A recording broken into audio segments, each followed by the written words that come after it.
Capítulo 2. La preparación de los 12.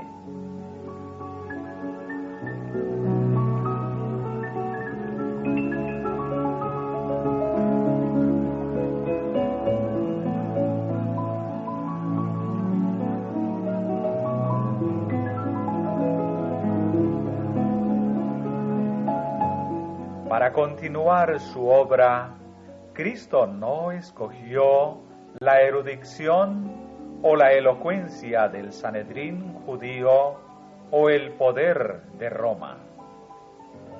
Pasando por alto a los maestros judíos que se consideraban justos, el artífice maestro escogió a hombres humildes y sin letras para proclamar las verdades que habían de llevarse al mundo. A esos hombres se propuso prepararlos y educarlos como directores de su iglesia. Ellos, a su vez, habían de educar a otros y enviarlos con el mensaje evangélico. Para que pudieran tener éxito en su trabajo, iban a ser dotados con el poder del Espíritu Santo. El Evangelio no había de ser proclamado por el poder ni la sabiduría de los hombres, sino por el poder de Dios.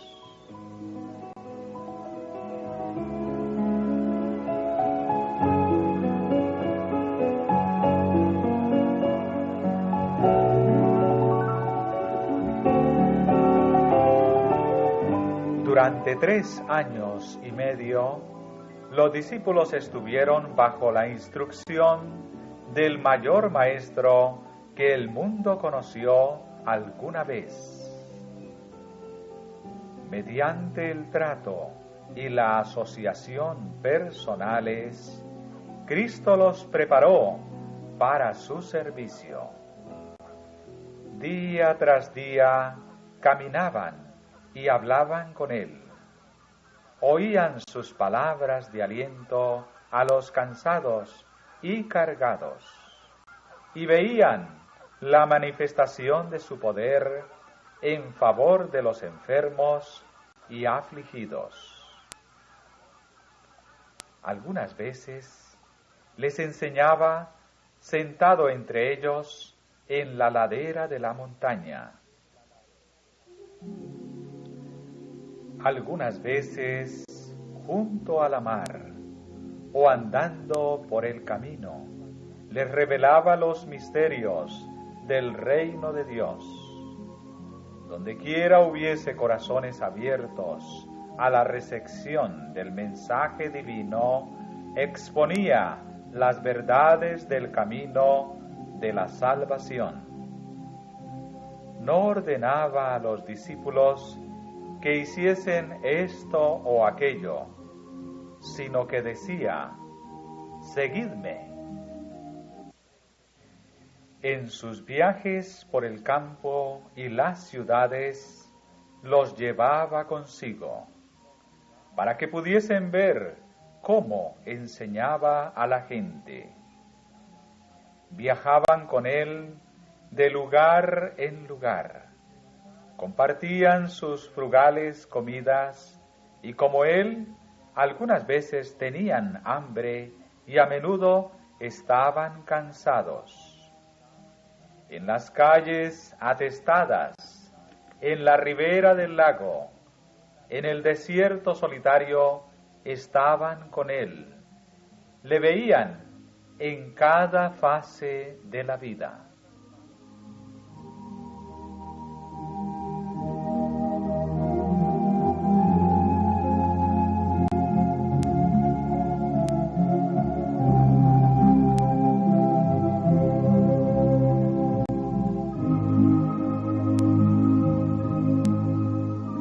Al ordenar a los 12, se dio el primer paso en la organización de la Iglesia que después de la partida de Cristo habría de continuar su obra en la tierra.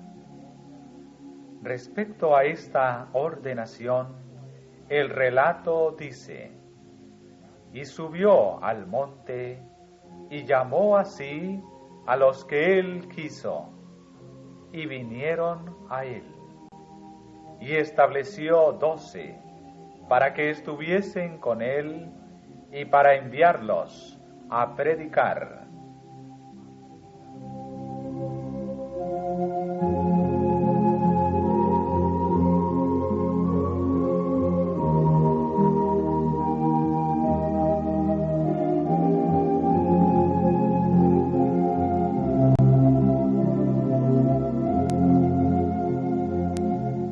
Contemplemos la impresionante escena.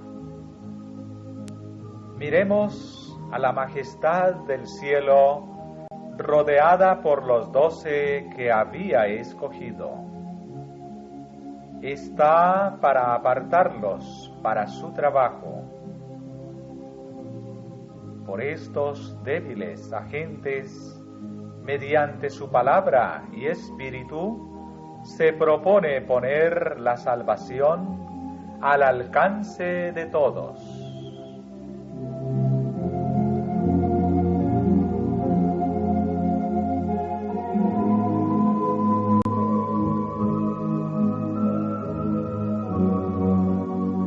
Con alegría y regocijo, Dios y los ángeles contemplaron esa escena.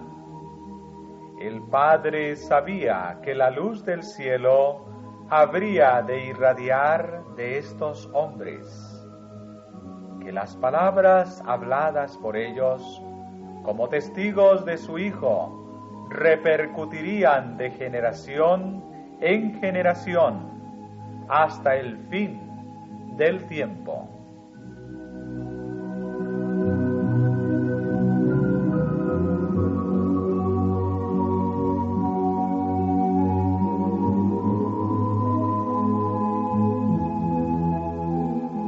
Los discípulos estaban por salir como testigos de Cristo para declarar al mundo lo que habían visto y oído de Él. Su cargo era el más importante al cual los seres humanos habían sido llamados alguna vez, siendo superado únicamente por el de Cristo mismo. Habían de ser colaboradores con Dios para la salvación de los hombres. Como en el Antiguo Testamento, los 12 patriarcas eran los representantes de Israel. Así, los 12 apóstoles son los representantes de la Iglesia evangélica.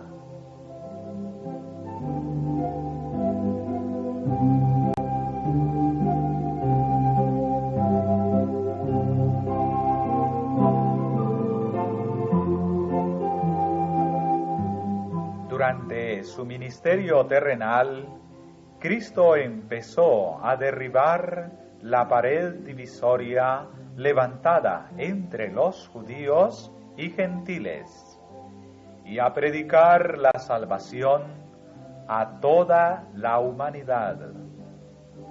Aunque era judío, trataba libremente con los samaritanos y anulaba las costumbres farisaicas de los judíos con respecto a ese pueblo despreciado. Dormía bajo sus techos, comía junto a sus mesas y enseñaba en sus calles.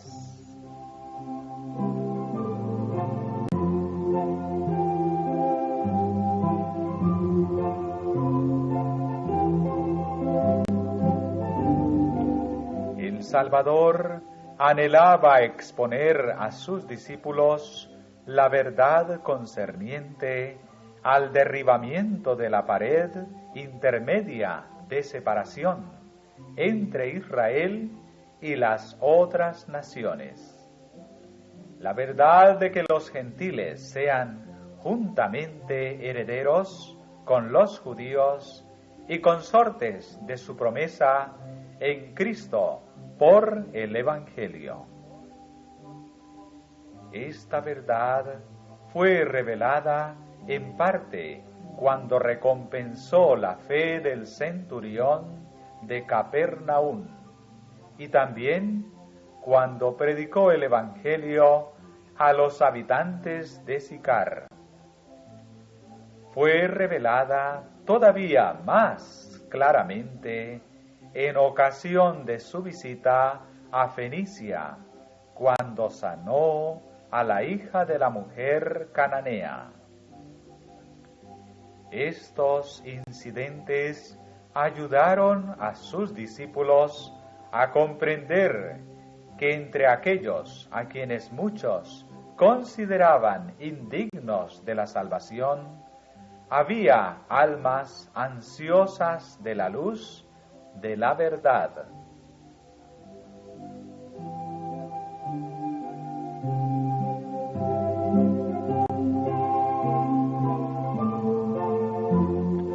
Así, Cristo trataba de enseñar a sus discípulos la verdad de que en el reino de Dios no hay fronteras nacionales, ni castas, ni aristocracia, que ellos debían ir a todas las naciones, llevándoles el mensaje del amor del Salvador.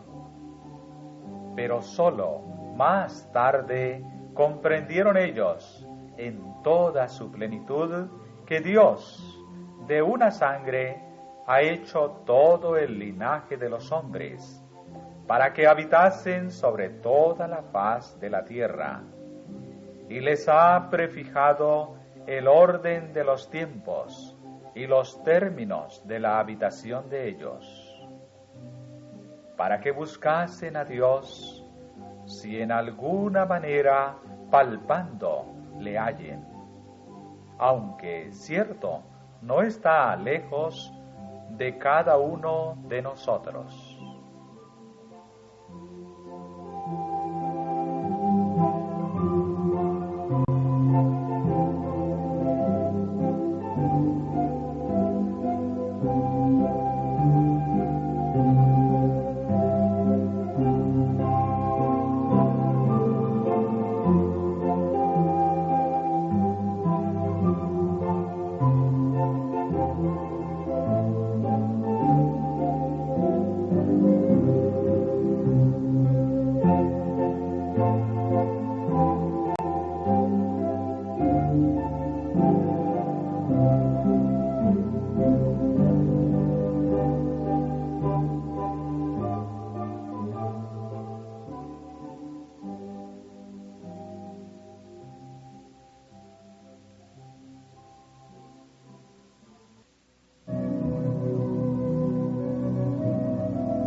En estos primeros discípulos había notable diversidad.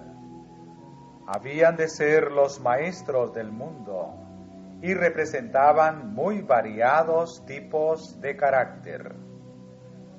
A fin de realizar con éxito la obra a la cual habían sido llamados, estos hombres de diferentes características naturales y hábitos de vida necesitaban unirse en sentimiento, pensamiento y acción. Cristo se propuso conseguir esta unidad. Con ese fin, trató de unirlos con Él mismo. La mayor preocupación de su trabajo en favor de ellos se expresa en la oración que dirigió a su Padre, para que todos sean una cosa, como tú, oh Padre, en mí, y yo en ti, que también ellos sean en nosotros una cosa, y que el mundo conozca que tú me enviaste y que los has amado, como también a mí me has amado. Su constante oración por ellos era que pudiesen ser santificados por la verdad. Y oraba con seguridad, sabiendo que un decreto todopoderoso había sido dado antes que el mundo fuese. Sabía que el Evangelio del Reino debía ser predicado en testimonio a todas las naciones. Sabía que la verdad revestida con la omnipotencia del Espíritu Santo habría de vencer en la batalla contra el mal, y que la bandera teñida de sangre flamearía un día triunfalmente sobre sus seguidores.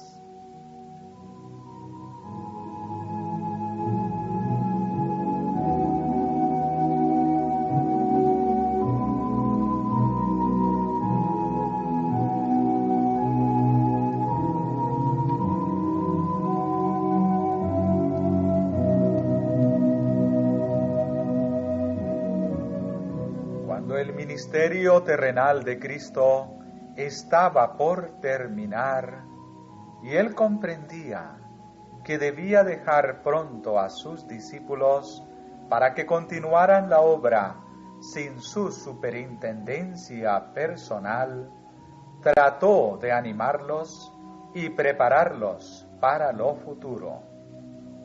No los engañó con falsas esperanzas. Como en un libro abierto, leía lo que iba a suceder. Sabía que estaba por separarse de ellos y dejarlos como ovejas entre lobos. Sabía que iban a sufrir persecución, que iban a ser expulsados de las sinagogas y encarcelados. Sabía que por testificar de él como el Mesías, algunos de ellos serían muertos, y les dijo algo de esto. Al hablarles del futuro de ellos, lo hacía en forma clara y definida, para que en sus pruebas venideras pudieran recordar sus palabras y ser fortalecidos creyendo en él como el Redentor.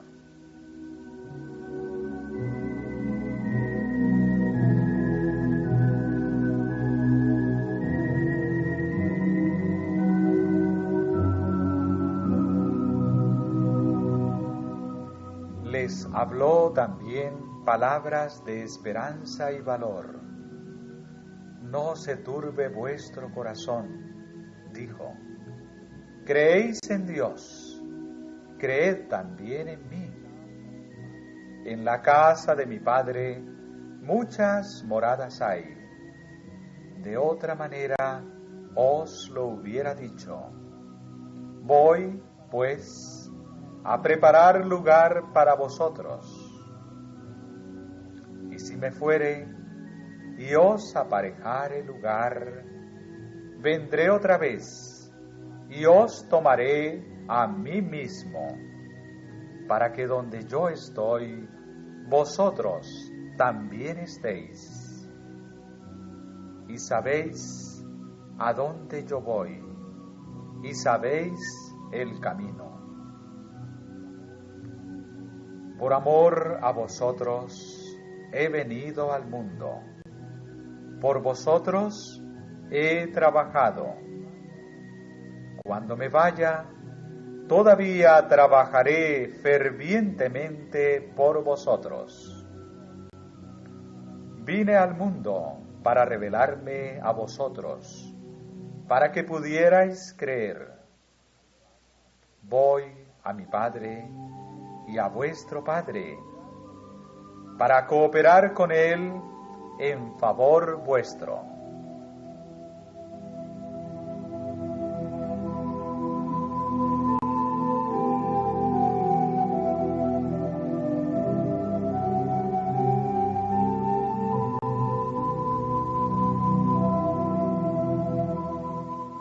De cierto, de cierto os digo, el que en mí cree, las obras que yo hago también, él las hará, y mayores que éstas hará, porque yo voy al Padre. Con esto Cristo no quiso decir que los discípulos habrían de realizar obras más elevadas que las que él había hecho, sino que su trabajo tendría mayor amplitud. No se refirió meramente a la realización de milagros, sino a todo lo que sucedería bajo la acción del Espíritu Santo. Cuando viniere el Consolador, dijo él, el cual yo os enviaré del Padre, el Espíritu de verdad, el cual procede del Padre, Él dará testimonio de mí.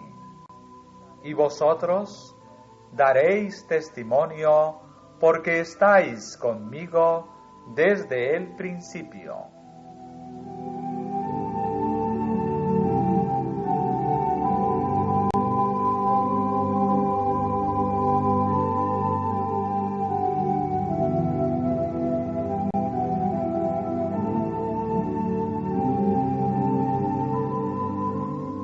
Estas palabras se cumplieron maravillosamente.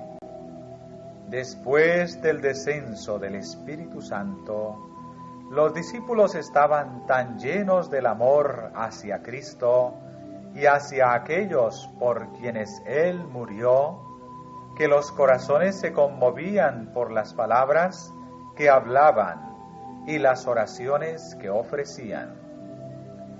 Hablaban con el poder del Espíritu, y bajo la influencia de ese poder, miles se convirtieron.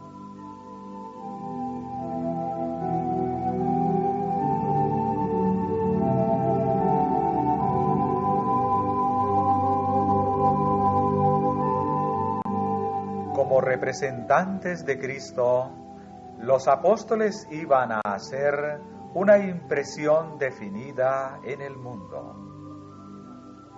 El hecho de que eran hombres humildes no disminuiría su influencia, sino que la acrecentaría, porque las mentes de sus oyentes se dirigirían de ellos al Salvador, que, aunque invisible, seguía obrando todavía con ellos.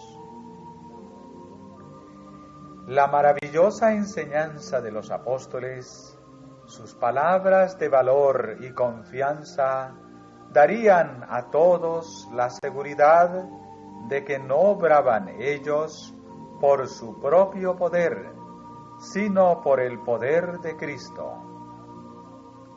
Al humillarse a sí mismos, declararían que aquel a quien los judíos habían crucificado era el príncipe de la vida, el Hijo del Dios vivo, y que en su nombre hacían las obras que Él había hecho.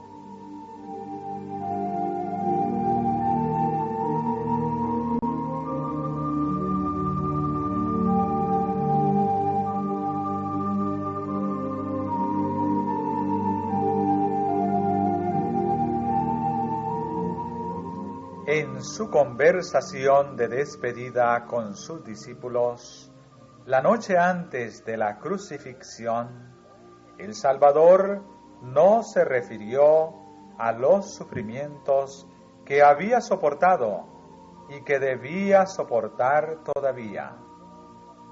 No habló de la humillación que lo aguardaba, sino que trató de llamar su atención a aquello que fortalecería la fe de ellos, induciéndolos a mirar hacia adelante a los goces que aguardaban al vencedor. Se regocijaba en el conocimiento de que podría hacer más por sus seguidores de lo que había prometido y de lo que haría, que de él fluirían amor y compasión, que limpiarían el templo del alma y harían a los hombres semejantes a él en carácter, que su verdad, provista del poder del Espíritu, saldría venciendo y para vencer.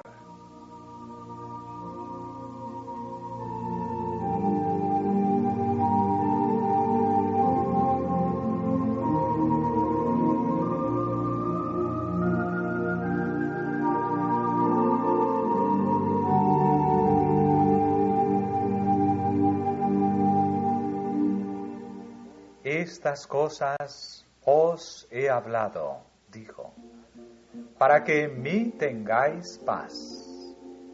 En el mundo tendréis aflicción, mas confiad, yo he vencido al mundo. Cristo no fracasó, ni se desalentó, y a los discípulos debían manifestar una fe igualmente constante. Debían trabajar como Él había trabajado, dependiendo de Él como fuente de fuerza. Aunque su camino iba a ser obstruido por imposibilidades aparentes, por su gracia habían de avanzar sin despertar de nada y esperándolo todo.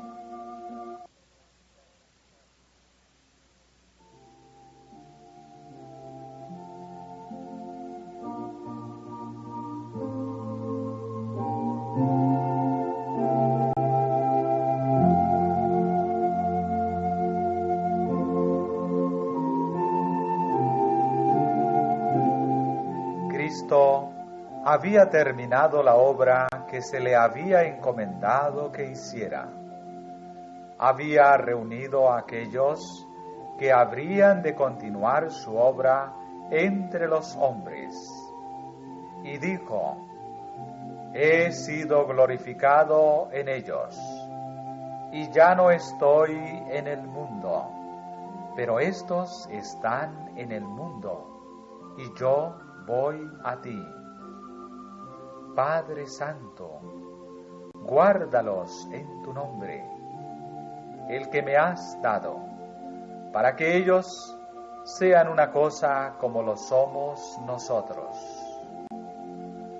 Mas no ruego solamente por estos, sino también por los que creen en mí por la palabra de ellos, para que todos sean una cosa, yo en ellos y tú en mí, para que sean consumadamente una cosa, y que el mundo conozca que tú me enviaste y que los has amado, como también a mí me has amado.